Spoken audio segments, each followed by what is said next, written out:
It is Sunday, May 11th here at the West End Gun Club. It's about 7 in the morning. Came out here to do a pistol-only session with my P365, which I showed off in the last range vlog. Reason why I came out here is because I'm going to make a few modifications to it. Mainly, it's going to be to install a new barrel from True Precision, which I've heard decent things about, and to install this kind of LCI delete, the loaded chamber indicator delete from Lurch Manufacturing, which is a little sticker here. But in order to do the LCI delete, you kind of need to get a new barrel because the barrels on the California versions of the Sig P365 have that LCI cutout in the barrel hood, so to speak. Just so everyone doesn't freak out that this is not clear. It is clear. And if you can't really see it on camera because it's so far away and it's a wide angle, but there is a cut in the top of the barrel, like where the chamber is, or where the case is supported on the top, there is going to be a cutout. And even if you delete the LCI from the P365 by putting a plug in the slide, there's still that opening in the barrel, so debris will get onto the front optic of your red dot if you have one installed. And so in order to just go ahead and get rid of that whole aspect of that debris flying into the optic, I'm going to go ahead and put on the LCI delete and the new barrel. So I think even without the LCI delete, you still get quite a bit of blowback because it's just getting past that cutout. Again, there's gaps between the LCI, the actual little device that goes up. It gets past that point, and so you're going to get a little bit of blowback there. And so kind of want to get rid of that. I don't mind an LCI, to be honest. I think the LCI is fine from a functional standpoint. I just don't like the idea as far as the other negatives that's happening with that blowback. So I'm going to go ahead and make that change, and we'll go ahead and start shooting with this. I'm going to have to take off the red dot and do a little bit of surgery here. It's very minor, but we'll do that off camera, and then we'll start shooting. I think I did something bad, and one of the screws might have gotten cross-threaded. However, I think one of the screw holes is also kind of mangled now. So I need to go and chase these threads when I get home. Hopefully I can recover these threads. Otherwise, we're in a bad predicament as far as this mounting for the red dot sight on this slide. And we'll see what I can do. I'm going to have to acquire some new screws. These Holosun screws are kind of weird. They have this shoulder on them. From what I understand, you don't need that shoulder, I don't think, or maybe you do. I don't think it's really necessary. It does help with self-centering on that, but it is tapered as well. So I might reach out to Holosun and see if I can get some extra screws. I might hit up Ace. I don't know if they're going to be open today because today is Mother's Day, so they might be, they should be open. I don't think they'll be closed for Mother's Day. But I'll see if I can get some other screws, but I'm going to have to try to chase these down, chase these threads on this left side, and I know that the good screw does go in on this side and kind of goes in to a certain point on this side, so I'm definitely going to have to chase them. The bad screw that was on the left side does not go in at all on the right side, so for 100%, the screw is kind of messed up. The threads are jacked, but whether or not the screws on this post are jacked is another question. So we're going to shoot without the red dot. Hopefully I don't mess up my slide. But got the barrel in there, got the LCI delete, and gonna load up some mags here and then try to shoot some. I did put the plate back on as far as the covering the slide, the red dot mounting point. So let me load up some mags. I do have some brand new mags that I got from Sig. Got these direct from Sig, and I did mark them so that I know that they're different from the original ones. So let's go and load those up.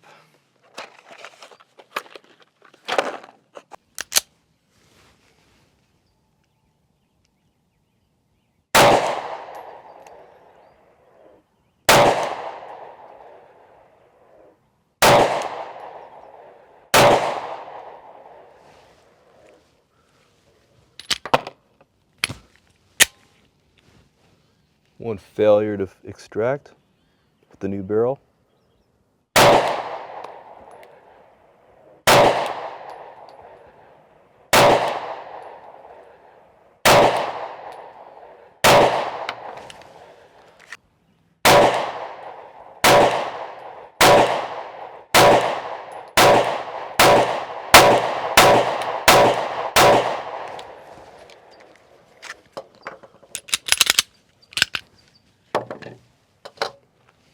10 yards, iron sights, drag the first 2 to the left, and then just kind of figure out where my hold is.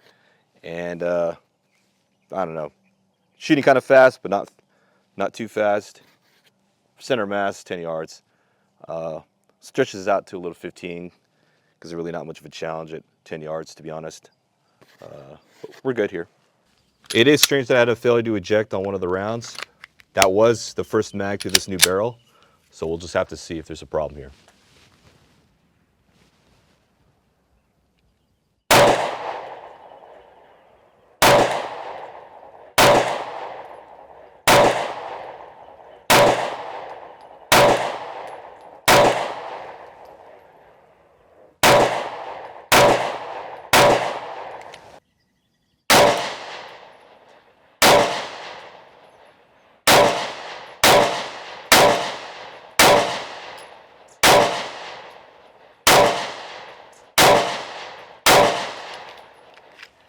Target's kind of low. Don't ask me why. I just stapled it like this. I'll put my next IPSEC or IDPA target a little bit higher.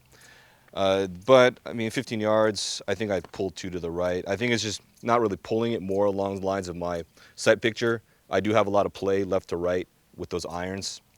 And Sig has this weird thing. I was wondering why, but apparently when I was shooting, I was wondering why I'm hitting low with the irons before, and my red dot, in order to kind of be zeroed, it's like below my iron, my front sight on the irons. The red dot's below that, and I'm like, what the heck? And I was asking, I was not asking around, but I was searching, and apparently they implement something called combat sight picture for Sig optics or Sig iron sights for some reason. And so the whole concept is you have you line up your sight picture, and you have the rear 2 dots and then the front dot, and that's actually where that lines up, that's where it's going to hit, not on top of it. So I'm used to shooting with the sight blade above the sight blade, right? And so I have to hold up into the target. It's kind of weird. It does encourage both eyes open, which I do appreciate that idea, where you have Sig combat hold, because you have to have both eyes open. Otherwise, if you do one eye closed, your right eye isn't seeing the target, right? It's not seeing what your iron sights are covering. But with your left eye open, it creates that image in your eye, and so like in your brain, that you'll see the entire, like what's behind your iron sights, because your left eye sees it. So I kind of understand where they're going with that, but at the same time, I don't really appreciate that. I prefer to get my sight picture and have what's above the sight blade be. So if I have my sights here and the sight blade is right above where my arm is, that's where I'm going to hit, as opposed to I have to hold my rear sights dots, and then the front sight dot all over this target here. That's where I'm going to hit. So that's why I'm kind of favoring low. I'm trying to, initially I'm trying to hold a little bit higher into the target, but I like getting used to it with those irons. I'll go ahead and staple a new target, and I'll push it out to 20. I'll push it out to 25. I'm not a very good pistol shooter, so I'll put it at 25 and see how I shoot with iron sights. I don't roll my red dot on there, but we'll shoot the iron sights.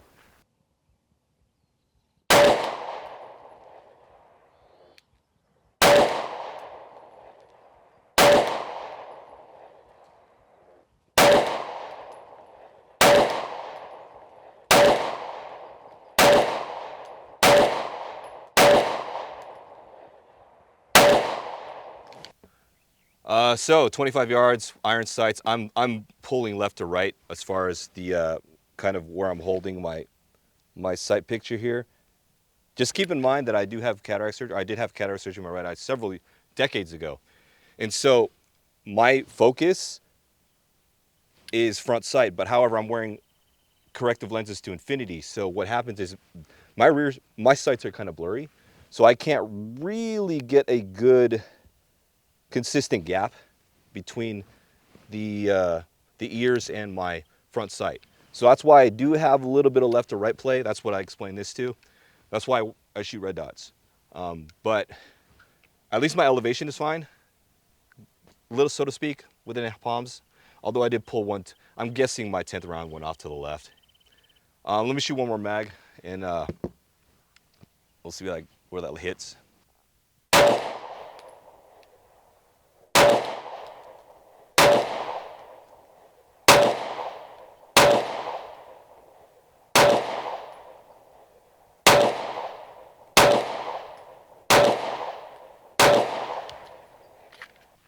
All right, looks like we're really all over the place here. I think more in this line. So this does kind of match up with what I was trying to do.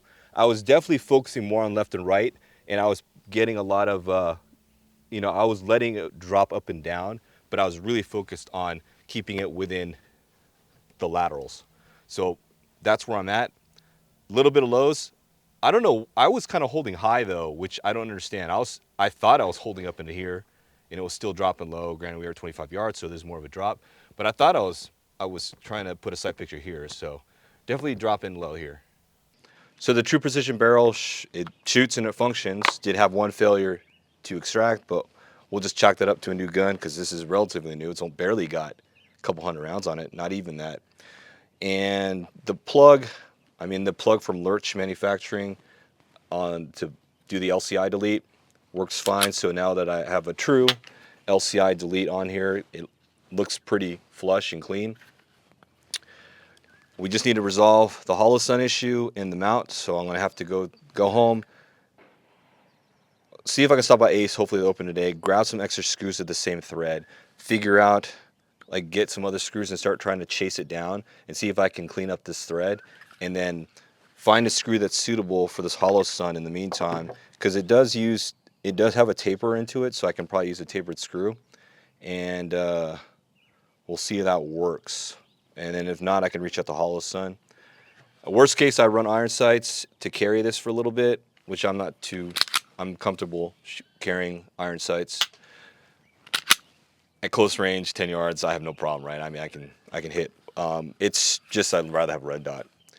And just hope to God that I didn't mess up this slide so bad that I have to go get it fixed or send it into Sig. I did qualify with this past weekend, or past week rather. I did go to a instructor who's authorized to do the qualifications. It's a very simple matter. It takes less than 5 minutes. To be honest, the drive to get there took me a lot longer, like significantly longer to do the qual.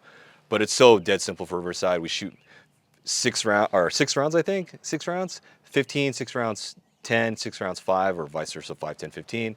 And you just have hit inside this big target and you're good. And it's so simple. So I did qualify with it, and I did send in that paperwork to the Riverside County Sheriff's to add this onto my existing permit, and also I asked them if I can add it onto my renewal permit, which they said I could. So had that paperwork in. Hopefully I get a text message about my new license, or to pick up my updated license with this on it. And I am still waiting for a holster for this as well. I did order a Tier 1. So I have a Tier 1 for the Glock, and I tried it again last week because people were recommending Tier 1. I said, I didn't really like the Tier 1. And so I carried the Tier 1, and I hate the Tier 1, like the sidecar one, which I have. I think it's just the Axis. I can't use it with the Glock, not with the Glock 27. I'm probably going to dump it or sell it or, something, because I can't use it. It tilts out from my body.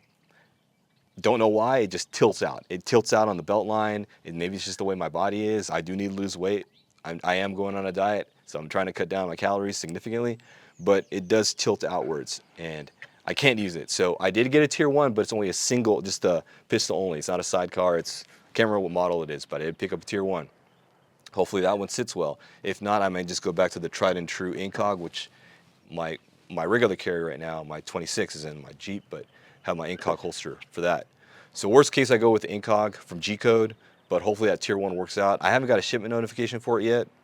And then I do have a Raven concealment, trigger guard holster type deal. I'm not sure if people have seen those before. Came out with them several years ago. It's a glorified trigger cover, but it's Kydex and it covers the trigger and this whole area. So you basically put it in your pocket. There's a lot of flies flying around. But you can put it in your pocket, and it's safe to carry because it's basically blocking off that trigger. And you can put a lanyard on there so that when you pull out, it just pulls the thing off the trigger guard, and you're good to go. But it also has a belt loop. So if you really want to run a minimalistic holster, it has a belt loop on that trigger guard cover holster deal.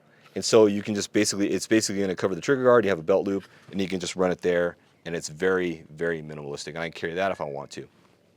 But that being said, waiting for Riverside County Sheriff's to send me my update.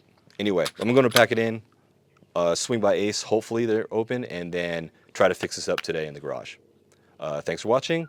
I will see you in the next vlog. But let's cut this off. just if you want to go to our May 2025 NRL 22 match, it's kind of almost full. So I opened up registrations for that match yesterday, Saturday, May 10th. Opened up registrations, and I already have like half of it full at my cap of 30. We have to cap it at 30 because of the logistics of the range. We just don't have that much room. I may allow a few walk-ons after that, but that's it. We do apparently have a group of people come from Australia. I think they're here for nationals because the national championships are the week after our match here at the club in Washington. So I think they're probably just coming down to the area and they're just probably going to tune up and then, you know, clear on up to nationals. So we have a group from Australia, so we have more people coming. So if you want to attend the May match, you need to register soon because we are going to fill up. Anyway, that's it for that. I'll put a link for the match registration for the NRL 22 match in the video description. But thanks for watching. I will now see you in the next vlog.